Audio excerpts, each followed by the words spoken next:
Bonjour,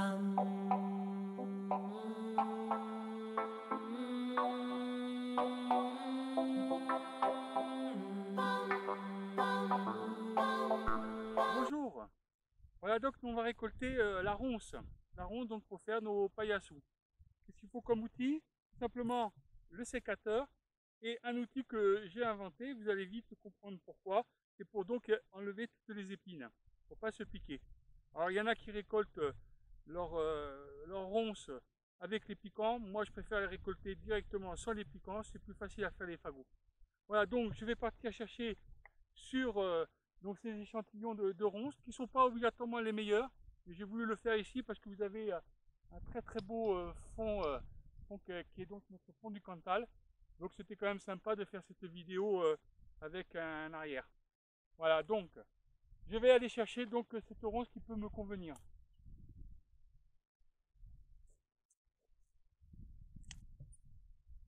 Voilà, donc là j'en vois une. Donc on va l'utiliser. Elle n'est peut-être pas trop longue. Elle a des ramifications, c'est un peu comme pour le noisetier. Hein. Plus vous avez de ramifications, plus vous avez des difficultés pour pouvoir faire des éclisses sympathiques. Voilà, alors l'outil, je vais poser mon sécateur, j'en ai pour l'instant plus besoin. Ben, mon outil c'est simple. Hein. On va commencer à enlever, bien sûr, les épines pour ne pas se piquer. Voilà, et c'est simple, hein. J'ai fait des trous dans un bout de planche avec des rondelles et je vais choisir le calibre que j'ai besoin, donc c'est celui-ci. Et bien il suffit après, vous voyez, de passer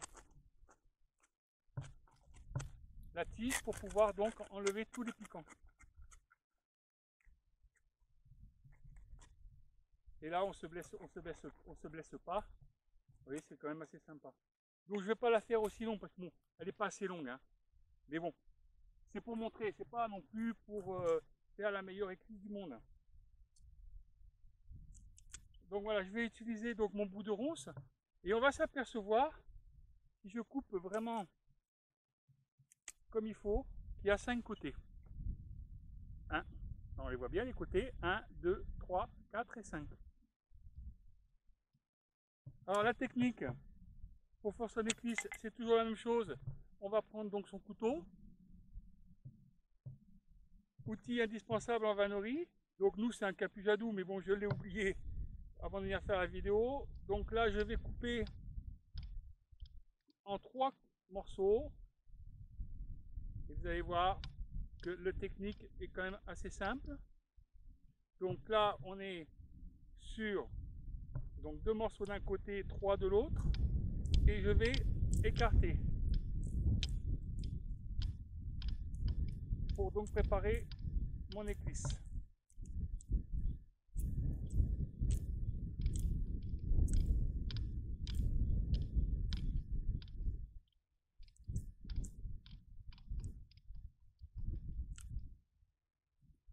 Donc là on s'aperçoit, donc 3 côtés, 2 côtés. Voilà, donc j'ai séparé en 3 côtés, 2 côtés de l'autre partie.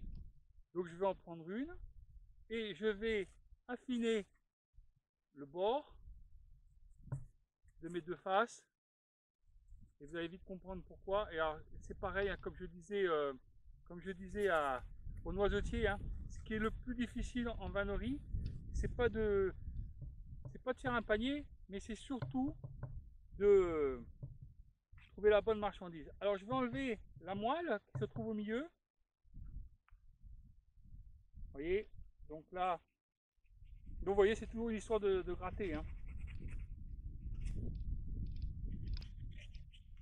Voilà, donc ça c'est des mouvements que faisaient nos anciens. Et donc des moments de l'hiver. Hein. Souvent on faisait, pas souvent, tout le temps, on faisait les paniers d'hiver. Alors il y avait des raisons. Hein. Des raisons, c'était bien sûr pour préparer pour la saison, hein. La saison donc du printemps qui arrivait pour faire donc ces fameux paillassous.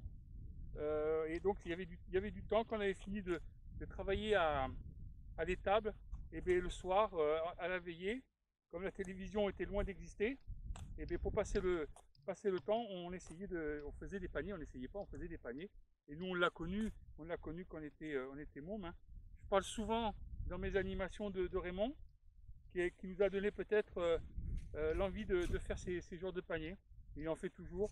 Et je pense que sincèrement, c'est un des vanniers qui est un des meilleurs qu'on peut avoir sur l'Aubrac. Mais bon, il n'en fait pas son métier, il en fait sa passion. Et ça, c'est vraiment quelque chose de sympathique. Voilà, donc vous voyez, j'ai enlevé la moelle. Et bien, j'ai donc aminci le côté. Et bien, il suffit de plier, tout simplement. On va plier et vous allez voir, on va découvrir notre future éclisse.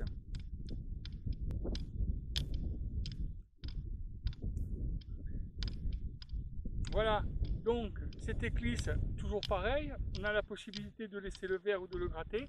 Donc là on revient à ce qu'on faisait avec le noisetier, on va affiner notre éclisse.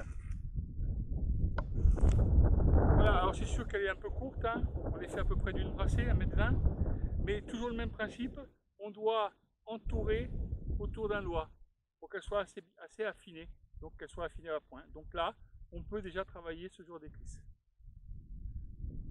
Voilà la façon donc de faire ces éclisses en ronces. C'est vrai qu'on peut venir acquérir cette technique à la ferme du Verdier sur les stages de 3 après-midi. J'en parle souvent dans les vidéos. Qu'est-ce que je peux dire? C'est que je vous attends pour apprendre cette technique à la ferme du Verdier, pour que vous puissiez partir avec un petit paillasson.